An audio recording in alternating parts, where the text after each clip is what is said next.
Ici Éric Latour et bienvenue à Saint-Jean-sur-Richelieu. La dernière séance ordinaire du Conseil s'est tenue le mardi 30 avril 2024. Évidemment, il a été abondamment question du terrain pour la nouvelle école dans le secteur Colibri, mais un autre sujet a retenu l'attention, c'est celui de la Saint-Vincent-Paul-Saint-Jean qui a fait une sortie publique pour réclamer le retour de sa subvention annuelle.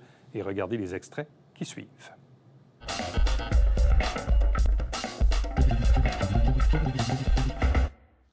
Bon, alors le point qu'on a ajouté en début de rencontre à l'ordre du jour, 6.10, aide transitoire à la sécurité alimentaire.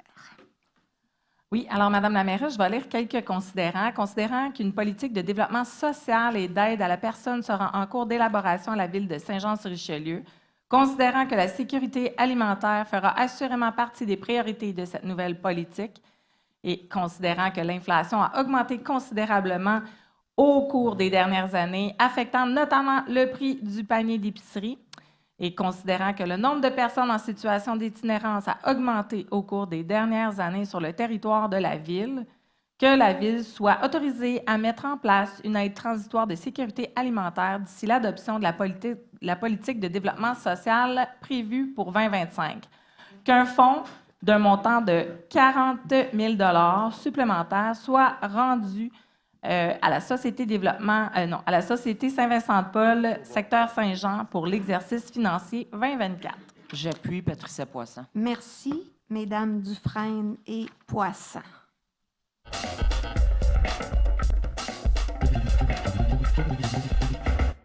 Marilyn Charbonneau. Madame Charbonneau.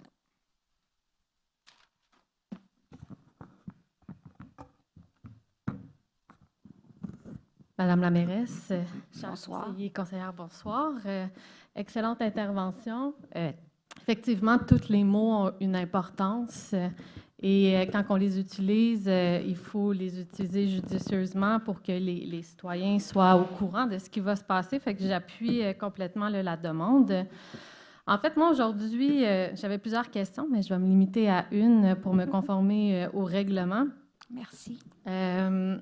On a lu cette semaine dans le Canada français du 25 avril que la Saint-Vincent-de-Paul allait perdre son financement annuel de 60 000 $. Effectivement, il a fallu qu'il sorte dans les médias pour qu'aujourd'hui, on vienne annoncer une annonce d'atténuation temporaire. Là, on vient d'apprendre qu'il va y avoir une nouvelle politique là, qui va être mise en place. Par contre, cette politique-là, elle a été faite en 2023, en pleine crise du logement. On connaissait les besoins et la situation de l'itinérance. Il y avait l'inflation, tout ça, on connaissait ça. C'était présent là, sur le territoire, c'était palpable, il y avait des demandes, etc. Mais on a fait la révision. À mon avis, j'ai l'impression qu'on a technocratisé cette politique-là. On disait dans la politique qu'il fallait avoir de la cohérence et de l'équité, mais j'ai l'impression qu'on a un peu mélangé uniformité et équité. C'est 130 organismes qui, finalement, là, doivent revenir, partir à zéro, refaire des demandes.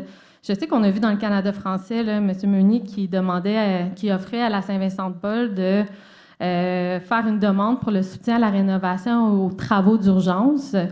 Bon, effectivement, là, on peut avoir 20 000 $, mais c'est 30 % des dépenses. Alors, c'est 20 000 $ pour 3 ans qui demande un investissement de 67 000 $. Alors, on s'imagine, pour un organisme qui peine à offrir de la nourriture à ses 5 000 usagers, que ce n'est pas dans les plans d'investir 67 000 $. En fait, le 20 000 $, c'est à peu près 2 litres de lait par semaine pour 3 ans. Fait que je pense que de base, ça ne répond pas non plus aux besoins. Puis, c'est un programme normé, alors effectivement, on ne pourrait pas faire la demande là-dedans. En fait, tous les organismes pourraient, selon des preuves, avoir un 5 000 $ peut-être d'assuré. Aujourd'hui, on vient de régler en partie un problème qui est celui de la Saint-Vincent-de-Paul. Mais moi, je pense que ce problème-là, ce n'est pas que la Saint-Vincent-de-Paul. C'est les seuls qui ont fait des demandes dans les médias. Est-ce que tous les organismes de première ligne qui sont là justement pour assurer le filet de sécurité pour nos familles vont devoir aller dans les médias pour avoir droit à cette aide, ou vous pourriez, je ne sais pas si vous l'avez évalué, plutôt que de faire quelque chose qui est uniforme et qui n'est pas nécessairement équitable, réfléchir à peut-être catégoriser certains organismes qui sont des organismes forts pour le maintien du filet de sécurité à Saint-Jean-sur-Richelieu et plutôt faire un financement à la mission qui serait sur 2-3 ans pour assurer la stabilité, la prévisibilité, puis pouvoir justement avoir une intervention plus structurante pour le milieu. Ces organismes-là, au quotidien, doivent faire des demandes de financement dans tous les programmes du gouvernement. De plus en plus, les gouvernements provincial, au fédéral, commencent à faire justement des financements qui sont plus stables, qui sont plus pérennes, qui sont plus prévisibles. C'est la même chose pour les logements. Tous les organismes ont besoin de prévisibilité pour pouvoir offrir des services adaptés puis être créatifs surtout. Parce que quand tu as toujours l'épine Damoclès au-dessus de ta tête, la créativité, trouver des partenariats et tout ça, ça devient vraiment difficile. Alors, moi, ce que je me demande, c'est est-ce que vous allez modifier cette politique-là parce que ça ne sera pas juste à Saint-Vincent-de-Paul. On sait que le centre de partage, Joannay aussi, a des difficultés financières, notamment par l'impact de cette nouvelle politique-là. Puis, je ne nommerai pas tous les organismes là, qu'on a entendu parler, qui se retrouvent dans des drôles de situations. Est-ce que vous avez l'intention, est-ce que vous voulez, est-ce que vous pouvez considérer de justement identifier des organismes forts, faire un appui à la mission et aussi peut-être revoir même la politique par rapport au soutien pour certains organismes et alléger, simplifier, rendre plus flexible l'accessibilité à une aide financière. Je pense que c'est important en situation de crise. Je vous remercie beaucoup pour votre question. Je vais commencer à répondre, puis probablement que je donnerai la parole à M. Meunier, parce qu'il y avait quand même 3 conseillers qui ont assisté à toutes les consultations qui ont eu lieu justement pour la politique d'admissibilité au soutien municipal, des organismes au soutien municipal. Ce qu'il faut dire d'entrée de jeu, c'est on avait 40 organismes communautaires qui contribuent au tissu social. De ces 40 organismes-là, qui, à chaque année, demandaient des deniers à la municipalité, il y en a 6 qui recevaient du financement. Ces 6 organismes-là recevaient 91 000 $ par année. Mais il y en avait 34 autres qui font partie des organismes qui tissent qui resserrent le tissu social. C'est pas la mission de la ville de financer les opérations courantes ou de financer la mission d'un organisme. C'est la première chose que je veux vous dire. Je vais laisser la parole à M. Meunier pour la suite des événements. Est-ce que je peux juste dire un truc, parce que c'est quand même... je veux réagir sur ce que vous venez de dire. C'est non, Mme Charbonneau.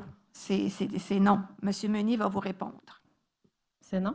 Oui, Bon, le 5 minutes est écoulé.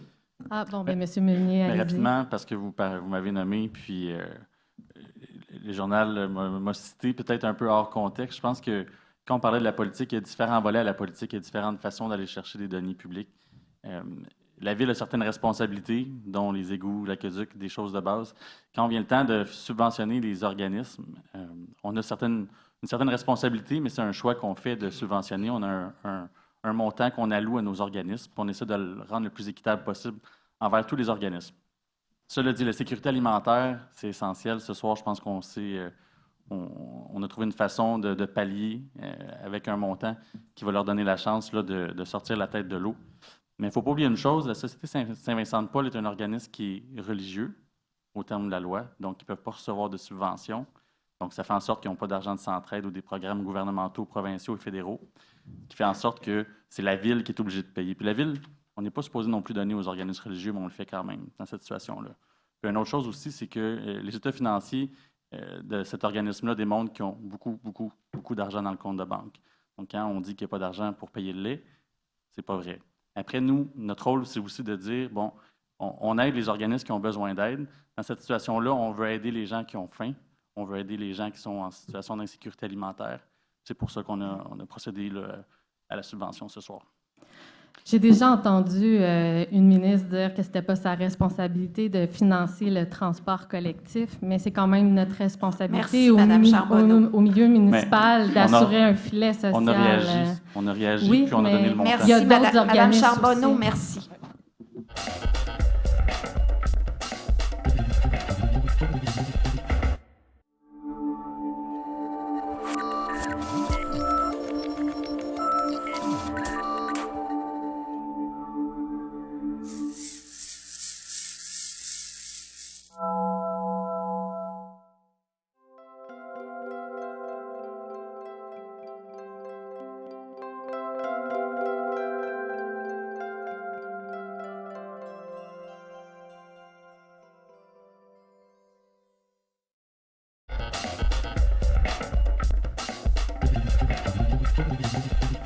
Monsieur Meunier.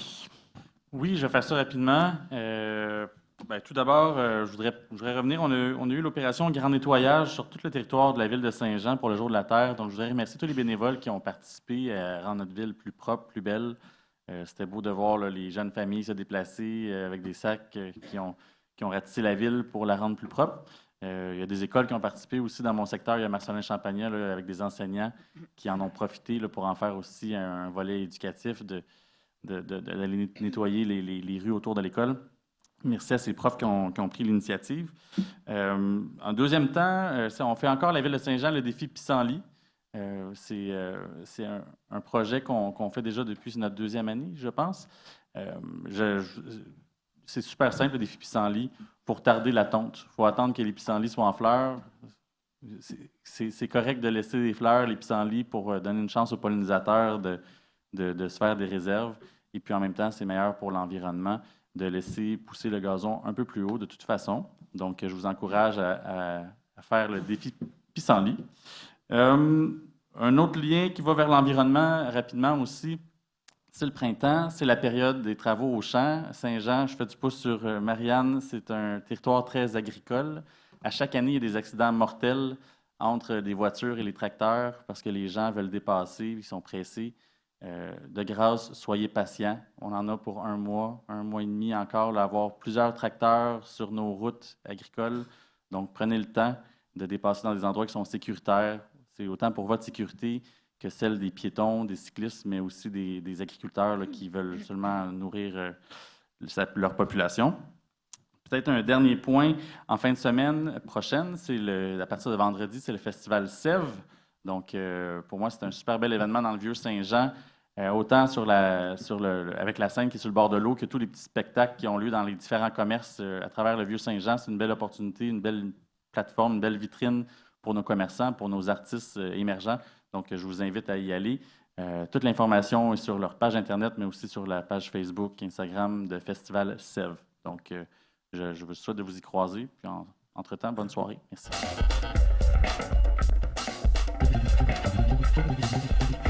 Monsieur Fontaine. Oui, moi, M. Meunier, je vais aller voir le spectacle de Daniel Bélanger. Ça, c'est sûr et certain que je vais être là. C'est mon meilleur. J'ai juste un seul commentaire, Mme la mairesse, ce soir. Puis Mme Lambert l'a expliqué très bien là, pour les rues de Gravier, mais cette année, c'est vraiment... c'est pas la meilleure des années pour des gens qui vivent sur des rues de Gravier. M. Meunier me l'a expliqué aussi un peu, connaît ce dossier-là. Peut-être que tu peux te donner un peu de temps d'expliquer pourquoi, dans le fond, que... Ça n'a pas gelé beaucoup cet hiver. Là. C'est plus difficile. Toutes les chaussées de gravier cette année sont vraiment en mauvais état. Là. Donc, dans le fond, le fond de la rue se dégrade et ce qu'on peut mettre dessus, ça ne donne rien. Donc, aux nombreux citoyens qui m'ont écrit, je comprends votre désespération, je peux m'exprimer ici. Et là, on a octroyé le contrat finalement ce soir.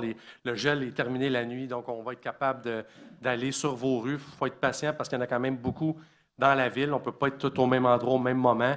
Donc, on va commencer à quelque part, puis on va finir à quelque part. Mais sachez qu'on ne vous oublie pas. Et je sais que vous vivez l'enfer, mais vivement ceux qui ont fait des sondages pour asphalter leur rue, surtout en zone inondable, comme Mme Lambert l'a expliqué, et vivement une réponse positive à un sondage. Je ne suis pas prêt à dire peu importe le coût, là, parce que c'est toujours vous qui en payez une partie, mais la ville, dans chaque rue qu'on a refait, on paye entre 40 et 50 % de la rue aussi. Donc, on fait notre part. Vous devez faire la vôtre aussi. Mais ceux qui sont chanceux et qui auront à répondre à un sondage, c'est de répondre positif pour qu'on puisse avoir le moins de rue à aller grader si on veut parler comme ça.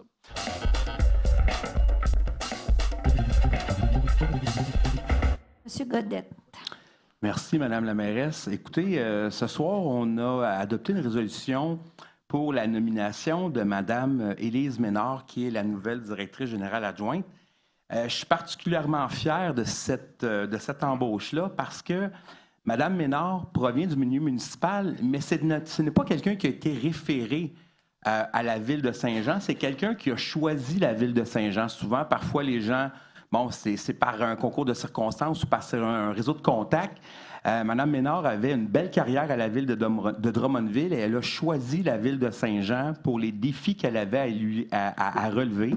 Et moi, je lève mon chapeau au comité de sélection qui ont osé embaucher quelqu'un qui sortait un petit peu des sentiers battus. On a eu quand même 72 candidatures sur ce poste-là.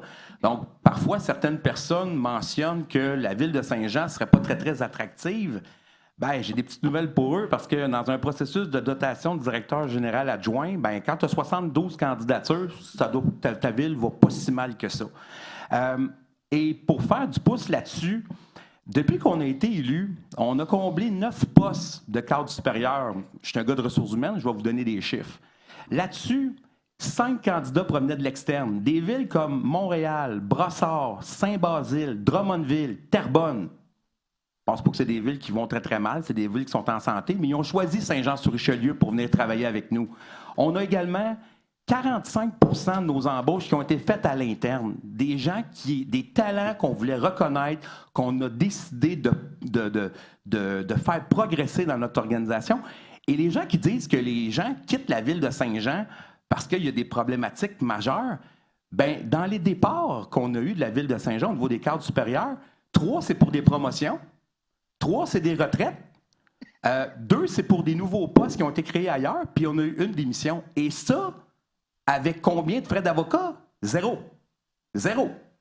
Alors, quand on dit qu'on est venu ici changer le climat, bien, on est venu aussi changer la culture de la ville de Saint-Jean, puis ce qu'on a vécu dans le passé, on ne veut plus le vivre. Donc, message à ceux qui s'intéressent aux ressources humaines, si jamais vous avez des questions, ça va me faire plaisir de vous répondre, ça va me faire plaisir de vous donner des chiffres, parce que ça ne va pas si mal que ça à la ville de Saint-Jean quand on regarde notre main-d'œuvre, quand on regarde nos cadres supérieurs. Autre chose. J'ai participé. Oui, j'ai ça, je m'enflamme. Je m'excuse. Je m'enflamme. C'est pas bon pour mon cœur. Je m'excuse. Fâche-toi pas. Je m'excuse, on va passer à la TV avec ça. Autre chose, j'ai participé à la partie de hockey prof-élève de l'école secondaire Marcelin Champagnat. Je tiens à féliciter un ancien conseiller municipal, Michel Gendron, toute une organisation, l'aréna était pleine à craquer. Ça a été vraiment une belle soirée. Donc, et juste pour vous dire que les sommes qu'on a recueillies vont être données à la fondation Jelly on Ice de Éric Gélina et au hockey mineur de Saint-Jean. Je pense qu'à mémoire, on a récolté 4 000 $ lors de cette soirée-là pour nos jeunes de Saint-Jean. Fait que je suis bien content. Les gens de mon district, on a eu des enjeux de poser des collets dans les dernières semaines. On a eu des problèmes avec les hélicoptères de la garde côtière qui sont venus faire leur entraînement.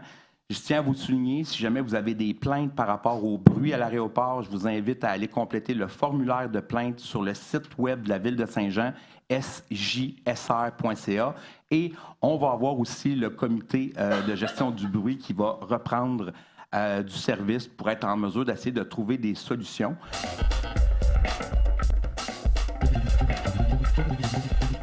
Madame Poisson.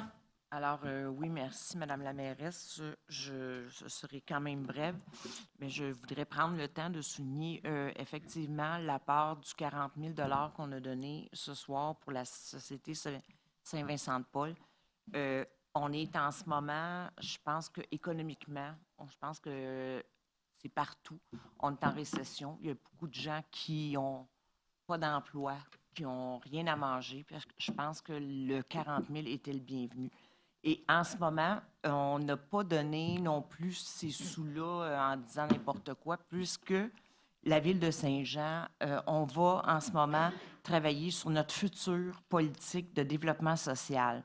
Alors, on va pouvoir travailler avec nos organismes pour leur venir en aide et de répondre à leurs besoins. Ce n'est pas toujours de l'argent qu'ils ont besoin.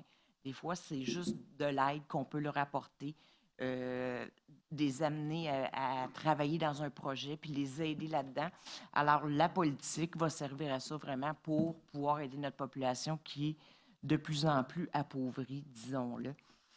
Je ne reviendrai pas sur l'école des colibris, puisque j'en ai parlé à mon mot pourquoi j'avais voté pour. Alors, si en 2015, quand j'étais là, et que j'étais d'accord avec la parcelle de terrain pour qu'elle devienne une institution ou un bâtiment sportif, alors en 2024, je suis encore sur la même pensée.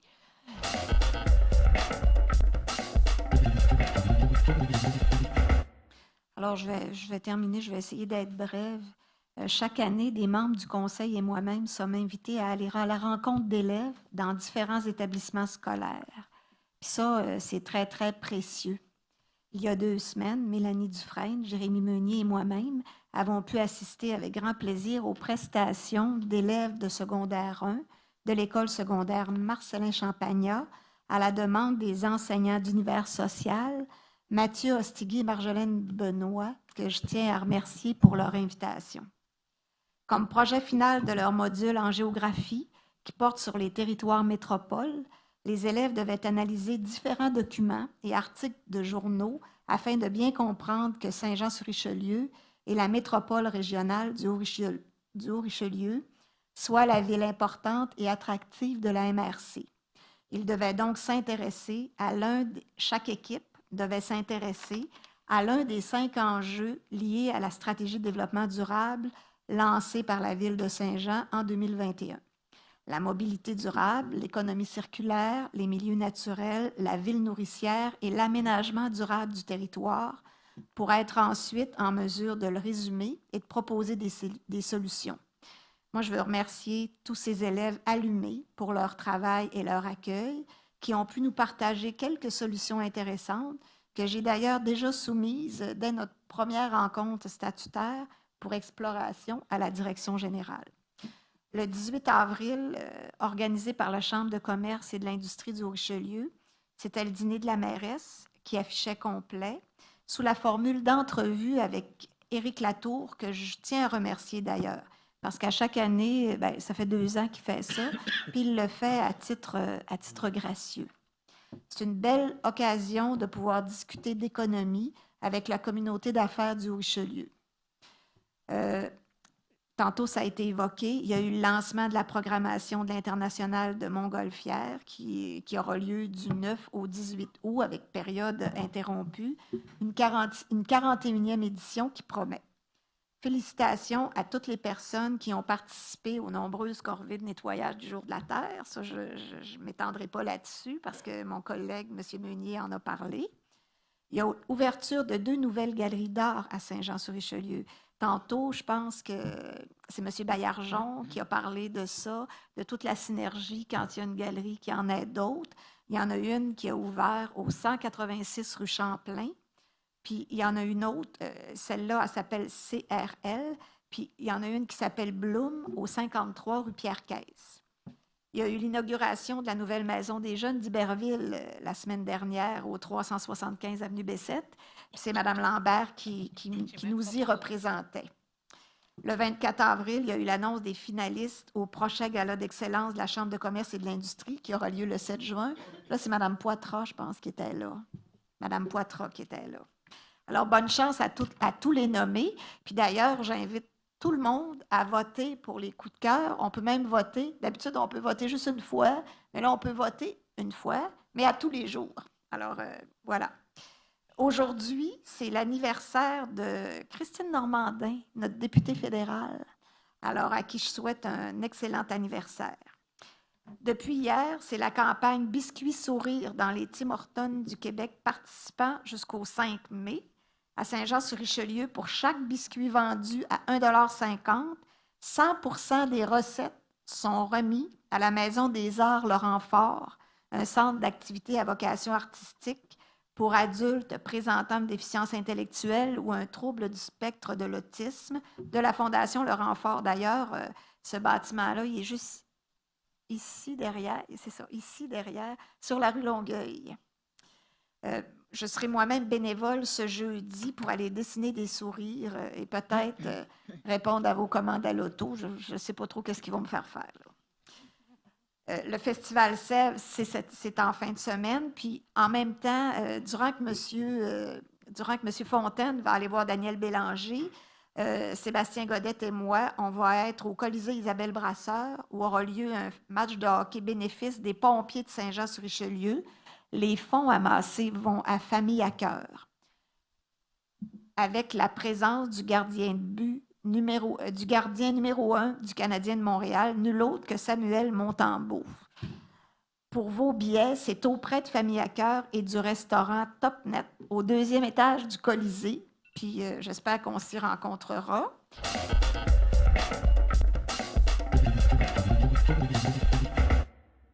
Merci d'avoir regardé cette émission. On va se retrouver, nous, la semaine prochaine et on va vous présenter de nouveaux extraits tirés de la toute nouvelle séance ordinaire du Conseil qui est prévue pour le mardi 14 mai 2024. Entre-temps, commentaires, questions, suggestions par courriel, Éric Latour en un mot à commercial, tvhr9.com.